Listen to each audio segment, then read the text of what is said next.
Welcome to episode 136 of Nobody Special. In this episode, we talk about trusting in God. The Gospel Outpost presents Nobody Special.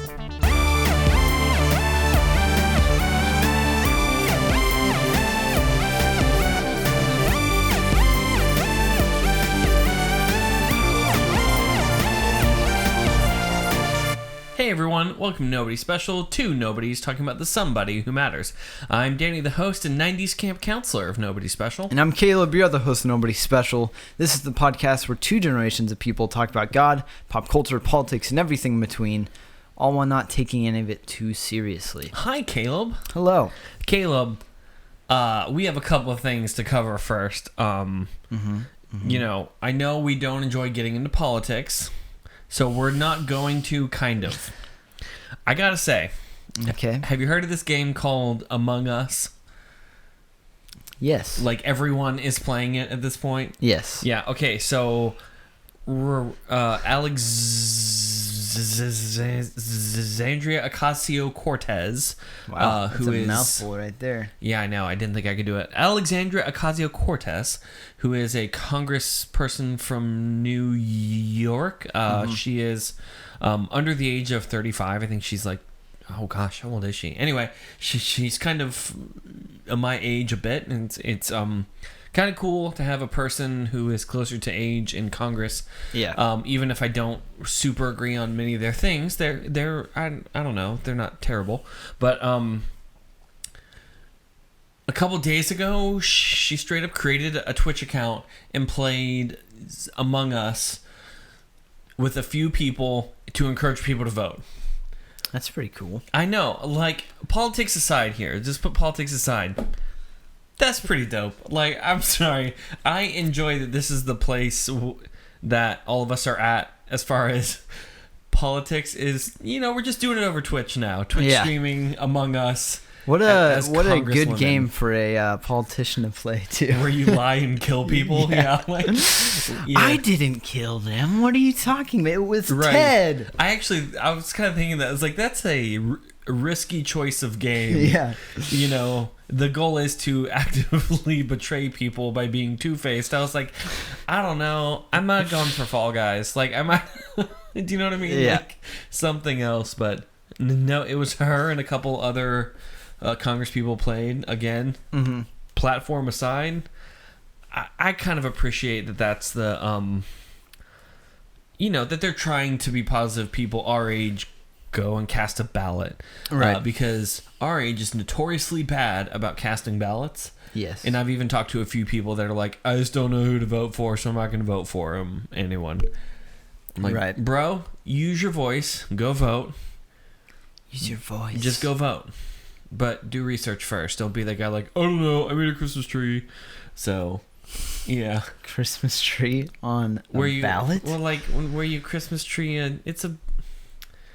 That sounds... Oh, wait. Do you know what a Scantron is? No. Scantron? Scantron. Sounds like a transformer. Oh, you poor homeschooled innocent dove. Okay, Scantron.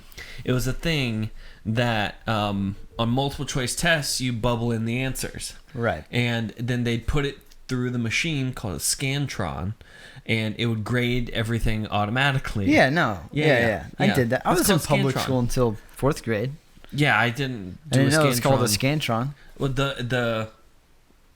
the piece of paper, and you... Anyway, yep. Christmas treeing is just... during those times that you have no idea. So you're just like, I don't know, make a Christmas tree. Hopefully some of them will be correct. Yeah. So I actually, I had a teacher in high school. This is not on topic, but whatever. I had a teacher in high school. I had to teach her how to grade a Scantron. And I talked to a few people. This is apparently this is a problem that this teacher had multiple times. So on the first page of the Scantron, there are a potential of 50 questions, and it'll go through the front and go, they got blank out of 50, and then give a grade. Right. For just that sign. So then you flip it over, and there's another potential for 50, and it'll give blank out of blank possible questions and give the percentage. So, on a 52 question test, if I missed just question number 51, what grade do you think I got? That is weird. What grade do you think the teacher gave me? A percentage? Percentage grade. Would it just be... What grade do you think the teacher gave me? Ballpark it. I got one question. A letter grade wrong. or no, just percentage? Just percentage. I got question number 51 out of 52 potential questions. Right. What grade do you think the teacher tried to give me? Oh, gosh. 90%? That sounds like something a teacher would do. 75. What? So on the front, I got 100% of the questions correct. Right. On the back, I got 50% of the questions correct. And this turned... She said, all right, I'll just average both sides. I'm like, no. Yeah. No. And I had to explain to a teacher I got 51 out of 52 questions correct, and that is not a 75. And she looked at me as if I was an idiot. No, because I took the average of both sides. What? They're weighted different. And that's always bothered me. And I was talking to my family about that, and then my brother chimed in. It's like, oh, is that this teacher? Yeah, she's been doing that for years. I'm like, what is going on? Man. So anyway, people, don't Christmas tree your ballots. They're actually important. Yeah. It's not a quiz. Gosh, that still bothers me to this day that occurred. That's a thing that happened. So, Caleb, are there any good movies coming out? No. Okay, then. Well, that's not true. Caleb? There is. Didn't we already talk about this? Yes, but there's been updates, and it's Hocus Pocus Watch 2020. And if we keep doing this, I'll eventually get bored and make a graphic. It's Hocus Pocus Watch 2020 because one of Caleb's favorite Halloween movies that I haven't seen but would like to is Hocus Pocus. Caleb, why do you like this movie? To be honest, who hurt you? I don't remember a ton about this movie because I haven't watched it in like 4 years. But I remember freaking loving it when I watched it last. And I don't remember it being particularly, like, great. You were 16 for when you watched Hocus Pocus. Yeah. No, I know. I want to point out. Yeah. You were 16. I'm going to look up when this movie came out versus how old you were when you were 16. But I'd watched it, like, a ton. Do you remember ABC Family? Yes, ABC Family was amazing. Do you remember their Halloween 31-day countdown, like, with their Halloween movies? Oh, wait. ABC Family. Sorry. I didn't always have ABC Family, but I know the thing you're talking about, yeah. And they did it with Christmas, too. But I remember Hocus Pocus would always be on there. And it's just nostalgic. So Hocus Pocus, in case you're wondering, came out, again, and this is the problem I have on the second movie. It came out July 16th, 1993. And Caleb was watching it in 2016. That's the last time I watched it. But, like, why? Dude, Hocus Pocus 2 is also coming out in July. And it's a popular movie with people my age. Maybe you're just too old to understand, Danny. Do you ever think about that? No, because this movie is actually from my generation. What year were you born? 2000. This movie came out before you were born. Yeah. But it's... Just because you didn't watch it doesn't mean that you get to rag on... just because your mom was Miss No Halloween. I don't know. Your mom was probably super cool. That's not true. No, but why? I mean, Hocus Pocus 2 is also coming out in July. Why are they coming out in July? I feel like they're just missing a market. July. Yeah, July. Also, Hocus Pocus 2 is scheduled to come out in July, but they put out some new set photos, and that's why this is Hocus Pocus Watch 2020. Because there's a new set, kind of a photo of Kathy Najimy. Oh my gosh, what is her name? Kathy Najimy, who, by the way, is amazing and fantastic. And Sarah Jessica Parker and Bette a middler, and I'm gonna be honest, and I mean this with no disrespect to three beautiful women. They look super old in that picture. Yeah, they look old in the movie. No, that was but made they in 1993. Is that what that said? 1993 is when it was released. Yeah, but they look. It's been a couple of years. They look like they are what age, Danny? There's a correct answer here. How old do they look, Danny? 28. There you go. Don't ever say someone looks old, Danny. Well, Bette Midler is 74. So, all right, I take it back. She looked younger than 74, and I'm going to give her props for that. There you go. There you go. You're learning. Kathy Najimy, I actually really adore her as an actress from the 90s, specifically because of her part in the movie Sister Act. I love those movies. I adore those movies. They are fantastic. They are cinematic masterpieces, and Kathy is she's phenomenal. And she's 63. But yeah, the whole premise behind the Sister Act movies, I think, is fantastic. I have no idea what you're talking about. You've never seen Sister Act? No. So it's about it's about a lounge singer played by Whoopi Goldberg, and the mob is trying to kill her. I love this already. And the mob's trying to kill her, so they hide her in a convent as a nun, where she then helps the choir become good. This sounds oddly familiar. Maybe I have seen it. And then in Sister Act 2, they bring her back, not because anyone's trying to kill her, but because inner city schools need Whoopi Goldberg to help their choir win the competition. Yeah, they do. Honestly, I've never really thought about it until now. There was no reason to put her back in the nunnery. There was literally no reason. They could have just hired a teacher, but instead they're like, yeah. It's because it's that's the actual term. I'm not making that up. It's a nunnery. What? That's a real word. Nunnery. I believe you. Nunnery. I just don't want to believe you at the same time. A nunnery, a building or group of buildings in which nuns live as a religious community. So it's basically like a monastery. Right, but for nuns. And Wow. monastery is for monks. Yeah. Okay, that makes sense. Anyway, so I have to watch Hocus Pocus, and you have to watch Sister Act. Okay. And Kathy Najimy watch will continue. We should just go through her whole filmography. How old is she again, Danny? 28. There you go. Beautiful. So I actually I was out of town on a work trip, and there was this lady that worked at the company that we were doing a video for. Mm-hmm. And I got this wrong, all right? And to be granted, it was a trap. I'm sorry, got what wrong? Her age. Oh, no. But she set me up. She was cool. She was being funny. But she was like, "How old do you think I am?" And nope. me, Fake a phone call. Walk away. Don't and do I was this. like, yeah,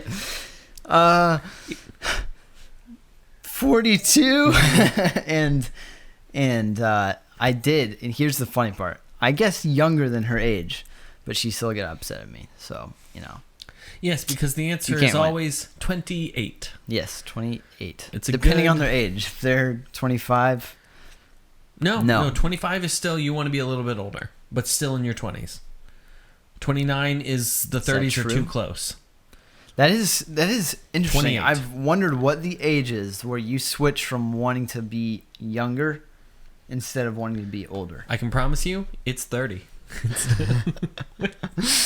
You think so? I woke up on my 30th birthday and went, my knees hurt, and that was like, what? This is some bull. Like, anyway, that was a hard one. Actually, every time I tell the story of my 30th birthday party, everyone always goes like, "Are you okay?" Oh, that's so sad. I'm like, sorry no, for your loss. No, it was really good, but yeah. So I will try and watch Hocus Pocus in between then and now, and I will watch Sister Act.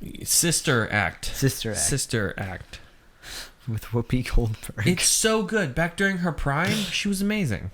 I bet. I really do. I believe you. I'm gonna trust you as a friend. This feels like you're saying the opposite of what it is you're saying right now. I trust you. So hey Caleb. All right, I have a question. I was trying to think. I'm not going to try and transition into our topic normally because you just shoot those down anyway. So we're just going to jump into it. Did we ever? And I think I know the answer. In student group growing up, did we ever go to one of those camps that made people do a ropes course? I don't remember going to one. Okay. Did your current church, as a part of student staff and any of that, have you guys done a ropes course? No. Do you know what that is? A ropes course? Ever done one? No. I was just all right. I'm so confused on where you're going with this. Well, like I was kind of thinking through it, and I've been to so many of these things because it feels as if it was a very 90s student group thing to do. That you take all the students and go to a ropes course to talk about trust and faith and all this stuff, and it's just, now that I'm thinking about it, while it may have been fun, actually it wasn't even fun for me. I friggin' hated it. I can't think of anyone who's still doing that. It felt like a very 90s thing to do, and I'm not sure it actually taught me anything about following Jesus by like climbing a wall and falling backwards into people's arms. I did that. Activities? Okay. I did that. The trust fall thing. I hate that crap. Yeah, that's right. It's no bueno. Like where they make you stand on top of like the 7-foot tall platform, and they're like, trust these people you just met 2 days ago. Right. No. Like, why? Yeah.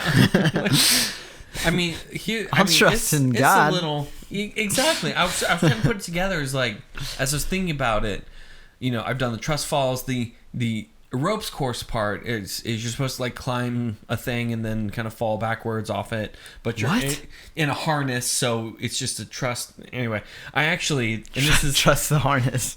Yeah, this is not a joke. I in high school I was terrified of heights. I still don't enjoy them 100%. Terrified of heights, and so on a team building exercise at a church camp. This is a church camp. It's in Florida. And it's called Epworth, and I don't care because they can at me. They had a ropes course, and the ropes course instructor straight up yelled at me. Just like... And my mom was the youth pastor at the time, and she had to resist, because her and I talked about this since. She was like, I had to hold back every instinct in me. Why'd they yell at you? Huh? Because I was terrified of heights, and they're saying, close your eyes, walk backwards, and fall off. And I was like, hey, I don't know, but in another way, you can shut up. Like, you can shut up. And wait, like, come on, just do it. I don't understand. Like, you jump off of a platform? Like, it's are not you even rappelling? A platform. It's a log that they stapled to another tree, and I'm supposed to walk halfway out, and then... fall backwards into what? People catching you? No. There's a harness. Cord? They just lower you down on a harness. Wait, I'm still confused. You're right. Okay, it doesn't make a lot of sense. So you're on a platform. No, I'm not on a platform. You're climbing on a up log. A telephone pole. I'm walking out on a log, trying not to fall. And the way this guy described it, he kept saying, it's like, all right, but fall backwards, not forwards. And I'm like, what? How will fall forwards? Why would that make a difference? Like, why would that matter? But what is catching you? I'm so confused. I'm on a harness that is attached to the pole. A belayer. No. There's a guy belaying at the bottom. So he's just belaying you down. Right. That's dumb. But out of everybody there, that's the guy I knew the least. And then he yelled at me, and I was like, well, we ain't gonna build a whole lot of trust that way, my dude. I'm just gonna climb back down. I'm gonna climb back down. Like, come on, we don't have time for this. Let's go. And Mom's like, I'll kill you. That's my baby boy. It's just like, baby Danny. I'm trying to figure out, it's like, where the connection between ropes courses and trusting God actually is. And I can't. Can we read a Bible verse about trusting God and just replace God with harness? Do you think... Wouldn't that be great? Do you think Jesus ever took the disciples away for a day and said, like, okay, Peter, stand up on this platform. Now, everyone grab hands like this. Yeah. I used to, like, this was a church camp. I to this day, I walked away from that camp. I was just like, what even was the point? Right. It's I think like, we all have a lot of those camps that you look back on and you're like, good intentioned. Yeah, good intentions, but what did I learn? What camp was it for you? Gosh, this might... Nope. Not Okay. mentioning that name. Got it? Still got connections, baby. Oh. Okay. Hold on. I got to make a quick note here to ask Caleb after show. Ask Caleb after show. Yes. Or great. if you Yep. support our Patreon. God, I hate that joke so much. What if we like did have like a Patreon show that we just, like here's where we dox people, where we don't bleep out the names that we said. But, Yeah. No, I mean, so all these courses, the trust and all that, I was trying to make the connection between trust and ropes courses, and to be honest, it was a fair amount of like problem solving too, and I was always the guy that had to be told to stop trying to solve it because I solved it quickly, not to like toot my own horn. And they're like, no, you can't talk. I'm like, well, that's some garbage, like we'll never get out of here then, Yeah. So anyway, but just thinking through the concept of trust. Sorry, I'm still a little jazzed up about the ropes course. I hadn't thought about that in a while. A trust in a spiritual kind of a context, though, if I'm actually talking about it and not trying to do odd 90s corporate team building bull garbage. Yeah. Trust in a biblical kind of a context is actually very important to the Christian to actually understand it well. And I kind of wanted to talk about that today, if that's okay. There's Proverbs 3, 5 through 8. I'll allow Do you it. want to go ahead and... I told you I'm skipping all the transitions. We're just jumping in. So Proverbs 3, 5 through 8. Yep. Trust in the Lord with all your heart and do not lean on your own understanding. In all your ways acknowledge him, and he will make straight your paths. Be not wise in your own eyes. Fear the Lord. Why is this so hard to read? Fear the Lord and turn away from evil. It will be healing to your flesh and refreshment to your bones. Okay, so people tend to just kind of I'll be honest, they stop at verse 6. It's like, in all your ways acknowledge him and he will make straight your paths. And I think especially in this chunk of Proverbs, it'd be good to just go all the way through 8. Right. Where it kind of straight up says, it's like, all right, now let's get straight here. Be not wise in your own eyes and fear the Lord. Turn away from evil. So I think there's this aspect of trust that, to be fair, we have to kind of pit our flesh and spirit against each other to an extent. If God's ways are not ours and God's thoughts are not ours, then in order to trust God, I need to either start participating in God thoughts or just trust that God's thoughts are better than my own. Right. So as far as Proverbs go, what jumps out as kind of the thing that this passage is trying to encourage Christians in their faith? Yeah, I mean, I think the thing that sticks out to me the most is do not lean on your understanding. I mean, that's kind of, like you said, where a lot of people stop. I mean, a little bit past that. But, I mean, I think that, yeah, you just mentioned it. I mean, learning to not trust ourselves and our understanding, and understanding that we do see through a crooked mind and right. a dirty, I don't know what verse it is. I think it's like 1 Corinthians something, where it's talking about we see through a dirty mirror or something like that. Yes. And we do not see it fully dimly. yet. Mirror dimly. Yeah, something like that. Where is that? I think it's like 1 Corinthians 13. Not 13. No, not 13. But anyways, I have to not say not 13. No, it's smack 13. It's not. 13's the love chapter. I thought it was in that. Shoot. I hope I'm right. Gosh darn it. It's 1 Corinthians 13:12. That's Boom! fine. I can quote books, just not the page number.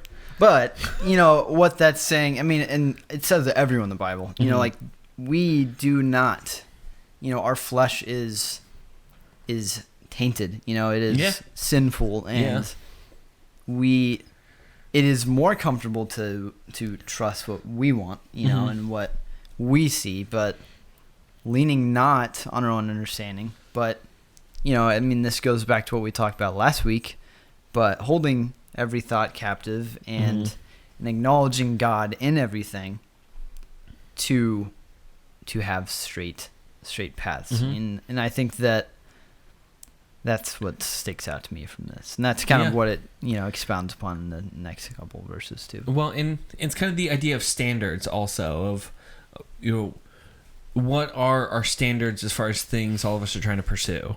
Right. I think too often the issue of needing to trust God comes when our standards and God's standards kind of clash a bit. And I need to pick, all right, am I going to try and pursue the things I feel are important and I think are the best choices, and I think that I've thought through it, I've planned the path and all this, or am I going to trust that God is infinitely greater than my ability to think, and that God's thoughts are greater than mine? I mean, to trust in God, kind of,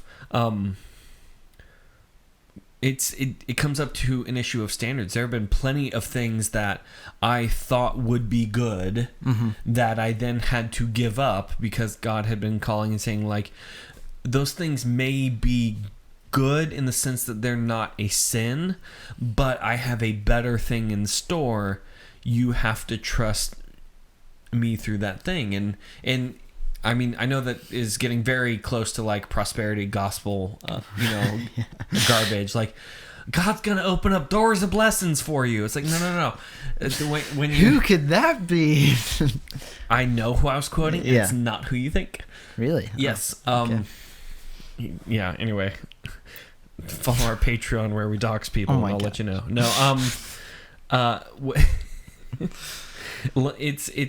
It's not even the monetary blessing or any of that, because a lot of times the standard of God involves plowing through being persecuted, killed, going through trials, afflictions, all these kinds of things. These are promises of God that are important to just push through, because God is going, what is on the other end is eternity in the presence of God. Right. So while this will be difficult, trust me in this, that I'm still here and not abandoning this thing, but this is the path through.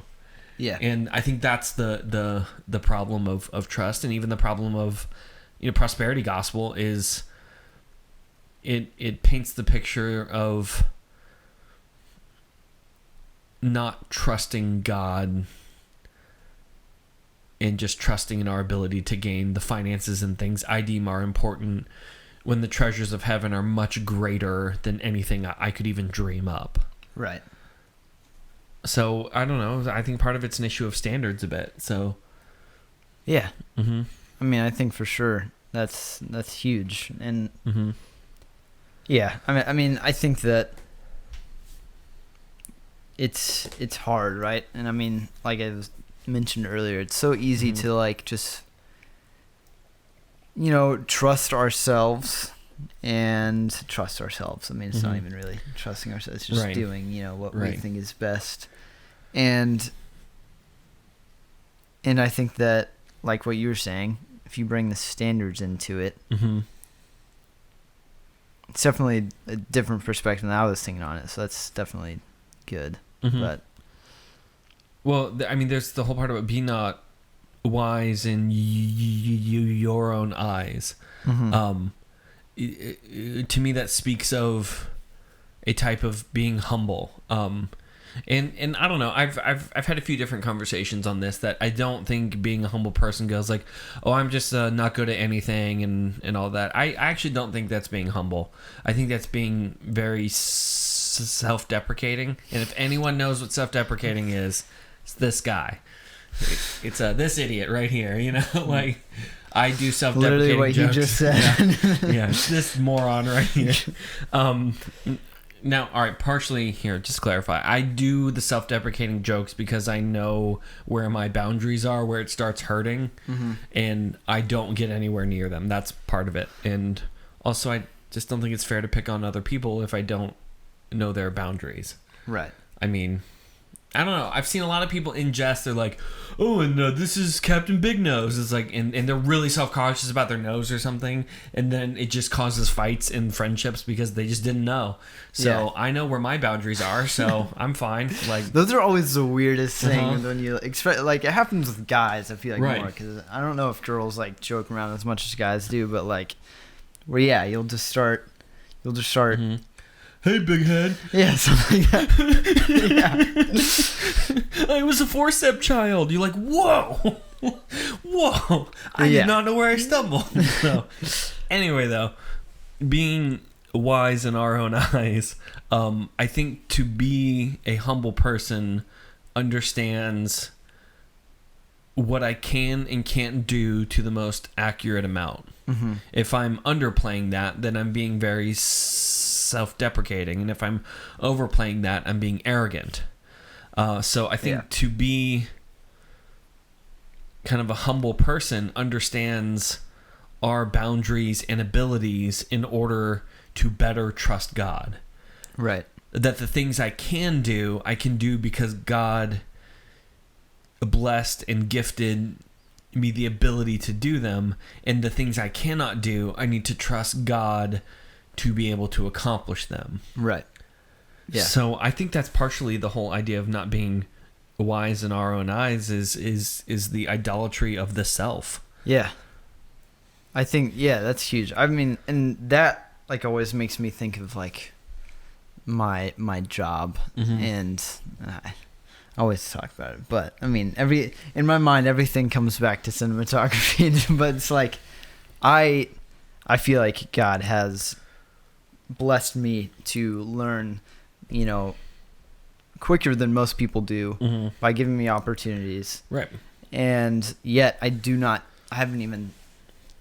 just at like the tip of the iceberg of like what there is to learn. Right. And as you get deeper and deeper in, it's just like you have to I find I have to completely lean on God in a lot of stuff. And it sounds dumb, right? It's like you're filming something. But it is true. I mean, it's it doesn't sound dumb, though. That's the thing. And I think we have to kind of break the cycle of, like, it sounds dumb to trust God. Well, not even in that. But just in that context, right? Because, I mean, it's like, maybe not. But, that's kind of like the biggest thing that I notice, a lot for me as far as, like, day to day. That, like, I feel very inadequate when it comes to that stuff. But, I have to do my job anyways. Right. And so, like, having to trust God in that, which I'm not always good at, I think we can all admit that in some sense. Oh, but absolutely. Yeah. I think that's kind of an example of what you were saying for me, is that, like, I mean, I'm blessed to know what I do know, but also I don't know everything. Right.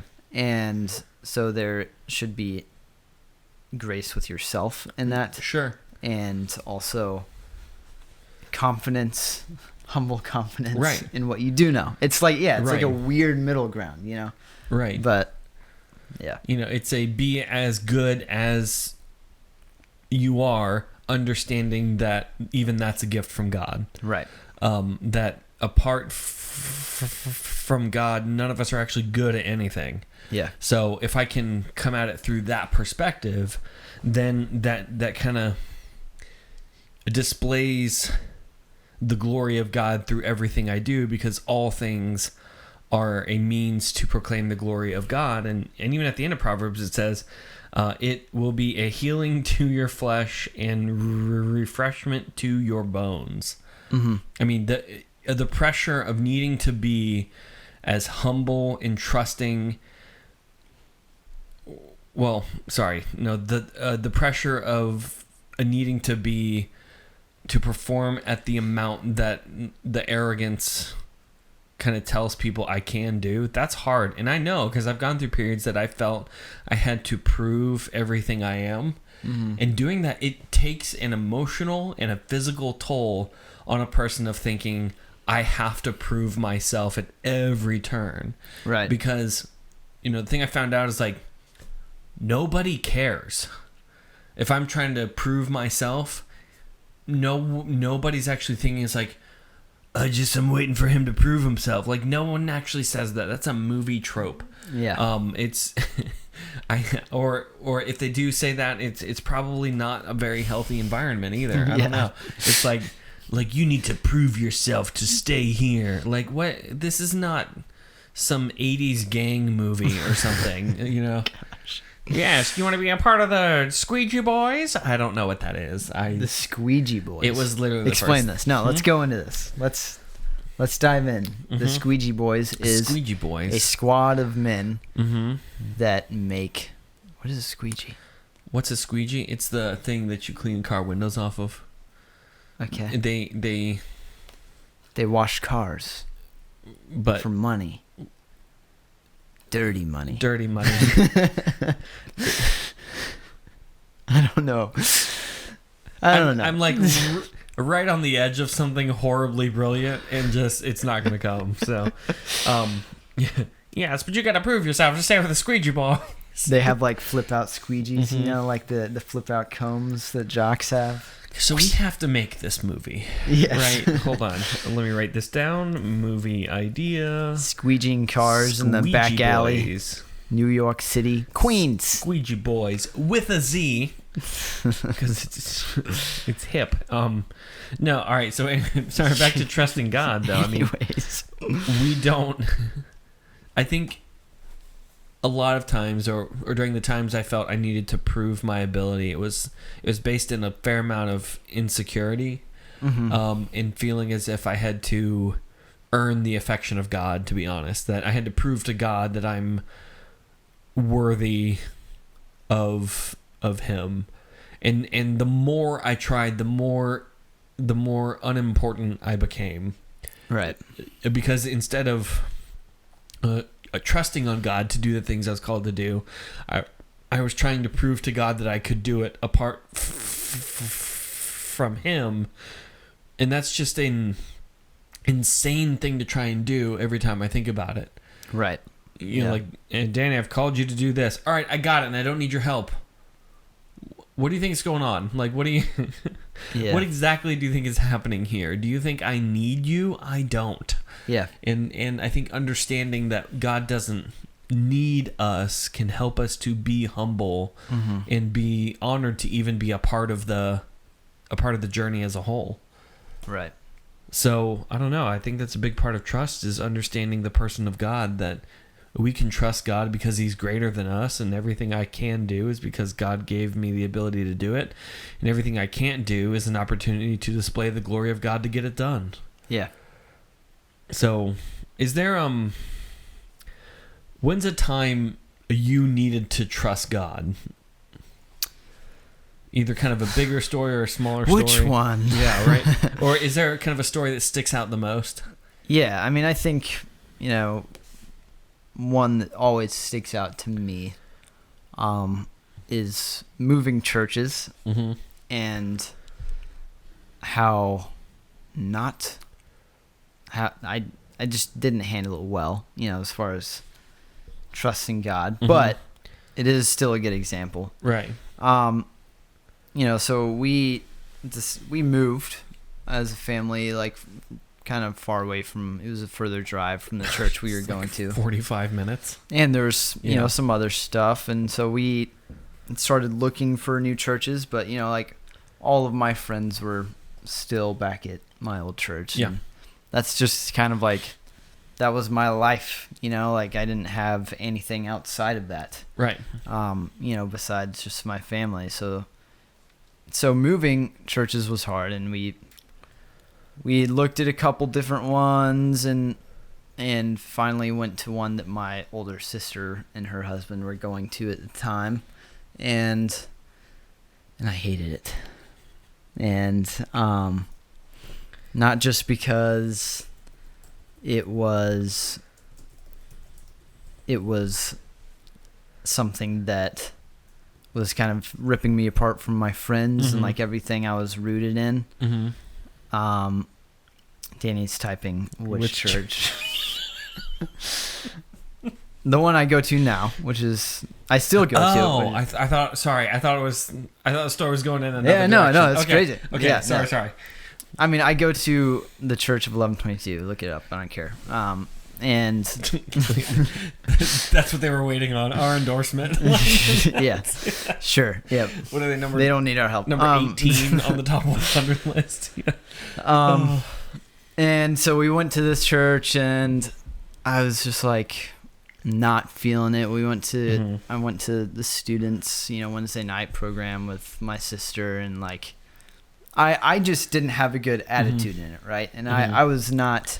This was towards like the very beginning of like my relationship with God. So like I was probably like a year or two into salvation. Okay. At that point. Yeah, this is about right. Now, the first day that you showed up, sorry to cut in. Did anybody come and give an extra effort to introduce themselves to you? At 1122? Yeah. I mean, not the kids. There's a it was a very big the adults, yeah. Okay. Of course, yeah. Because like listen, we're about to air out some business here. I'm sorry. I may have floated your picture to certain persons I knew. They're like, hey, he's coming, be sure. Just come on. Yeah. It's my bad. You were still young. It was fine. I mean, I don't remember it too well. I do remember just like not liking the students out of just my like preconceived. I don't like these. Yeah. Like it was very like premeditated that I wasn't going to like it. Right. Just because I wanted to go back to my old church. Right. It was popular to not like it. Yeah. And at the time, it was popular not to, especially at my old church, you know, so this was kind of, Aaron, this business out today, boy. And so I was, I didn't like it, but that's where my mom and my sister really connected, and so that's where we decided to go, and not really me, but they, and I had to join them, right? So right. it's my life as a 15, 14, how old was I don't know. You were like 15 or 16. Yeah, I thought it was like 14. I don't know, whatever. It was about something like that. Those years are all the same. 14, 15, 16. No difference. But like as I continued to go there, and God really softened my heart when it came to that church, and taught me more than I could have imagined, and really helped me get a better understanding of the gospel, and be able to wrap my head around what Jesus did for me more fully, and than what I had known before.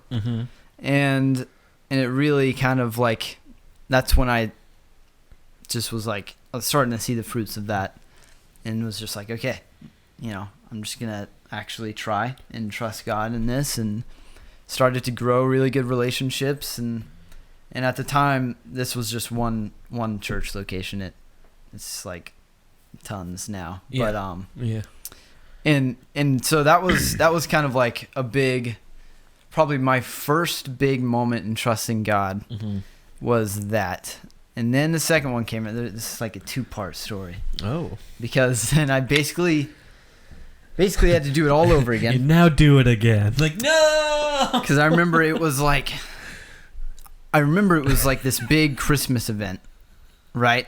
So, like, it was the Christmas, like, Wednesday night with students, and I was really vibing with all my friends there, and it was good. I remember that. It was just like, I felt finally, like, connected, and like, wow, this is awesome. and I remember having that Wednesday night, right? And then the next week comes, and they announce that there's a new campus opening up right by our house where we... Like 3 minutes away from the house. Yeah. So... walking distance, basically. Yeah. And so, like, they were really encouraging us, if this is in, like, your neighborhood where we're planning this campus, you know, we would really love for you to switch over that. And, you know, they announced the youth pastor, Evan, and I was like... I knew right then and there that, like, God was calling. He was like, yep, that's you. And I remember they had, like, an envelope or a piece of paper that you would, like, write down if you're going to join, and you would, like, drop it in a basket or something. And I just remember, like, once again being very upset, but knowing, like, from this previous encounter of, like, just trusting God with moving churches that, like, you know, it's time. Yeah. You know, like, I need to do this. So... Do you ever think churches get those cards back and it's the most honest thing ever that someone goes like, ugh, fine, I'm going. Shut up about it. Don't add me to an email list. You know? Yeah. Like, that would be how I would fill those out. Just like, fine, I'm going to do the dumb thing. Just leave me alone for a minute. Yeah, but I mean, and so I went and I've said that to God before. Like, I'm going to do it. Just, it's fine. Like, and God's like, hey, don't talk to me like that, just so we're clear. Like, God, sorry, it's my bad. Mouthed off for a second. Yeah. I think we all have those moments. Yeah. But, yeah, so that was, like, another huge kind of moment. And like, didn't even know, but talking to my sister after, and she felt the same thing. And I mean, your sister might have filled out the card like that. Like, yeah. Fuck. But, like, so we went to the new campus once it opened up, and it's, like, crazy because, like, I'm still there now. That's, like, my family, you know? And that's however many years later, and God has been super, super faithful in that. And those are, like, probably the first two, like, big moments that I remember. Right. Of, like, having to put my trust in God. And it was not eloquent at all in my kind of the way I went about it. But, like... You know, if God is calling you to do something, he'll make it happen, even no matter how reluctant. Yeah. But yeah, what about you? I've got a couple. One of them is a bit funnier than the other, and I'll start with that one. So I was an intern at church as an intern for student ministry or something like that. And it was that trip that beforehand, me and my friend got into this, like, huge fight and argument. I think I've talked about this a couple times, and I didn't eat for a week. I was so angry I didn't eat for like 4 days. Dang. And I was supposed to be the emergency contact. And it was during that time, 2 days before, I dropped and shattered my phone after being angry for kind of about a week because a friend of mine started dating the girl I had a crush on. It was a big thing. Anyway, yeah, it was bad. And as I stood there staring at the phone, I was just like, okay, this is it. This is the bottom.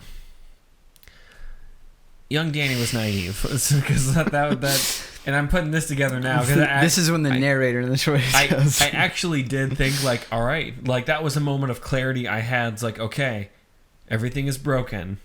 Yep. Now we have to put the pieces back together. So I had to go get a new phone because that was the emergency number. Had to work that off. Had to be sure it was a functioning phone because if anyone had to call the camp, they were calling me. And it ended up being a life-changing camp, and I was a chaperone. There were a few things that happened. I don't have time to get into all of them, but part of that, the final night, it was all the adults came. This is a bit more of a charismatic church. It was during my more charismatic phase, but all the adults, all the counselors, they paired up and formed a tunnel that each kid came through, stopped and got prayed over, every person in there. And just, I'd never done anything close to that. I mean, I didn't come out of a background that even put hands up during worship or any of that. It was just like, I sing and that's it. You know, like that. Did you close your eyes during prayer? Yes, but only because I didn't want to know who was looking at me.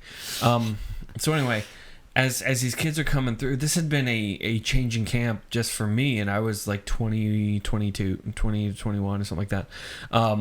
And during this time, I just felt as if, there was a break, and the next person that was about to come up to me and the youth pastor, I just kind of says like, hey, Mark, I feel as if God wants me to say something specific to this next girl. Should I tell you first? And he's like, no, just go for it. And I'm like, cool. Super don't want to, though. Like, let's talk about that. Because the thing I was feeling as this girl comes up, it was to tell her, I felt as if the Spirit had been directing me to tell her, I'm sorry your dad is gone, but your heavenly Father is still there and still wants to know you dearly. Yeah. And I'm like, hey, God, what's up?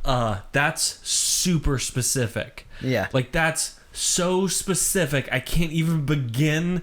Like, this is on you, right? Like, are we good? Because, like,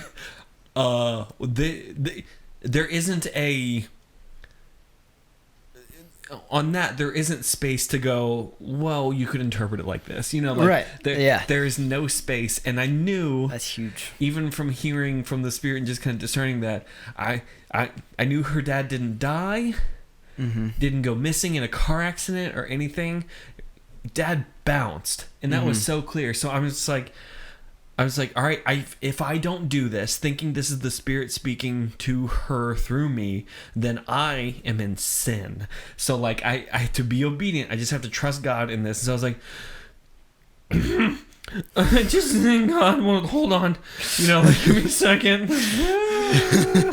And I'm just like, I feel like God wants you to know that he's sorry your dad is gone, but your heavenly Father is still there and wants to know you.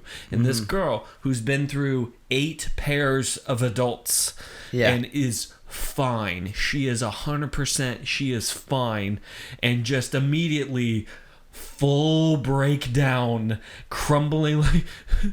Yeah. He just left us 2 days ago before coming on the camp, and I haven't told anyone yet. And I'm like, I don't know what to do with these emotions either. Like, I'm also confused. Yeah. And just that's awesome. Being able to like pray over this girl that and just have total trust that, like, hey, there's no way I could have known that. She's not even from my church. I have no idea who this person is. Don't know her name. Never learned her name. Didn't need to know her name. But to trust God to say that this is the thing I feel God is trying to speak, and to just trust that that's going to be okay is both terrifying and the best thing that can be done. The other kind of the biggest and still thing I struggle through a bit is as I was kind of trying to pray through, am I called to be a pastor? Right. I mean, in kind of the pastoral training process and all that, I felt... I told a couple people, like, hey, I think I might be called to be a pastor. And they said, absolutely, go talk to the bishop.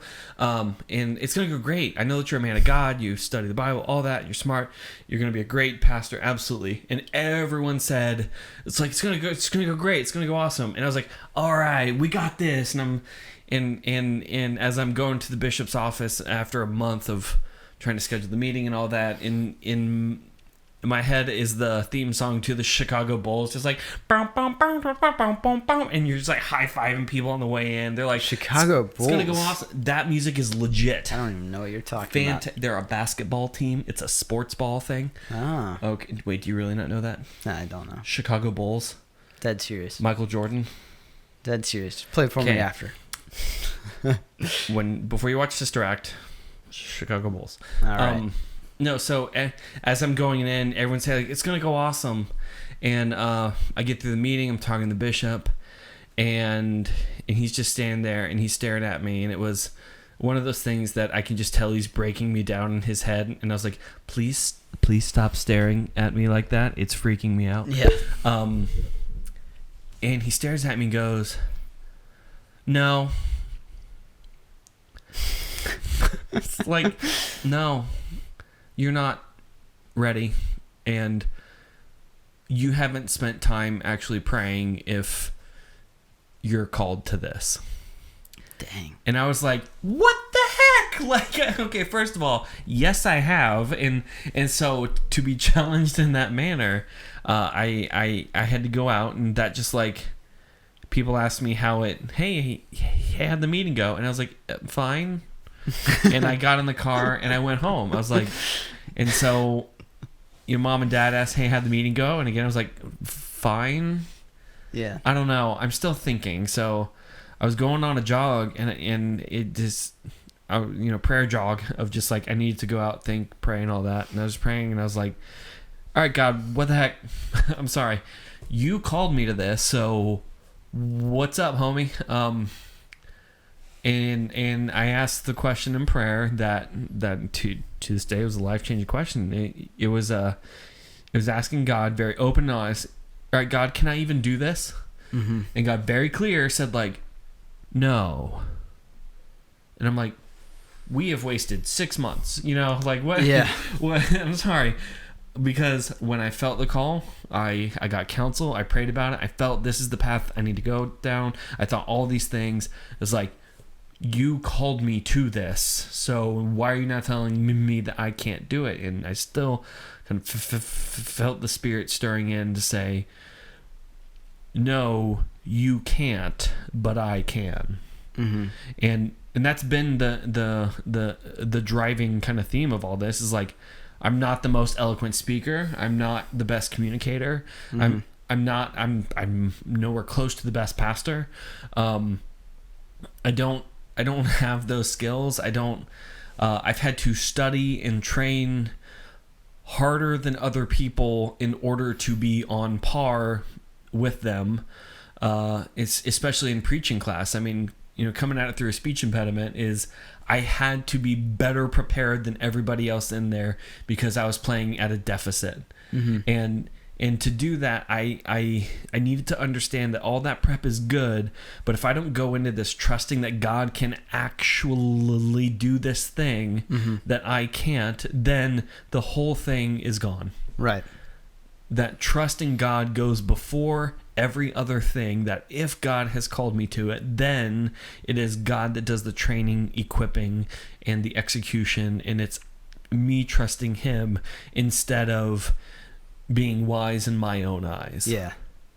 And I think that was the biggest part of just trying to trust God, is going like, okay, if this is God's plan, then it's on God. Right. And that takes a lot of pressure off me, because I don't have to do it, God does. Right. I'm just the idiot He picked to do it through. Like, what up? This is who you got. Sorry. So. Yeah. Yeah. I think that's huge. Yeah. I mean, and that applies to anything or mm-hmm. anyone. It doesn't matter if you're a pastor or anything. Like, right. It's so cool that like God calls us to these specific things in mm-hmm. our lives, right? And that we can't do it. Right. We can't.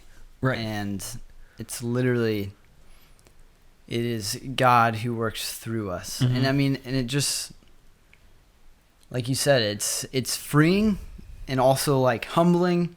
Mm-hmm. And it's just like all terrifying. of those. Yeah, terrifying. Terrifying.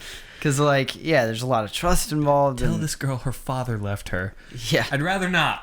Like, I'd super rather not. I'm just going to straight up with you on this one. But that's the thing about trust. I mean, I think trust is one of those topics that, from a biblical stance, the only way to actually talk about it is to tell stories. Mm-hmm. Because I don't think any Christian is on the other side of, I don't need to trust God. I think our actions can sometimes do that, but the main thing to trusting God is or the main kind of a hindrance to trusting God is just fear. Right. And the ways I've trusted God in the past, and God has come through, and God comes through every time, are the things that break down the barrier to trust God. Right. Like, all right, I trusted God in this, so I can trust Him in this. And I trusted Him in this, so I can trust Him in this. And it just builds. And I think telling the stories of trust become important because they encourage us to trust God the next time. Right. So, yeah, I mean, I don't know. I just can't think of any Christian that goes like, but do we really need to trust God? Yeah, you do. Yep. I don't think anyone's on the other side of that argument, but just needs the encouragement that it's okay to be uncomfortable and do hard things. Yeah. And it's never going to be comfortable. Right. It's... If it was, it wouldn't be trust. Yeah. And I think that, I don't know, I think we talked about it this was a while back, but like, there's a difference between trusting God and like trusting people, in the sense that like, that God isn't going to let you down, and not let you down as far as expectations or anything like that, but like knowing that what he has, what we were talking about before, what he has is better. Right. Whether that's what you want or not. Right. That is what is the best plan for your life. Right. So putting it in that, frame of mind is super important. Because if I'm trusting God to do something, that might be difficult, but it's something that I want, it's not going to be, it's a dangerous way to think about it. Because we aren't always aligned perfectly with what God wants for our lives. Right. But yeah, it's a difficult, scary, intimidating, fun-ish. And I think, especially in 2020, we could all do with maybe trusting God a little bit more.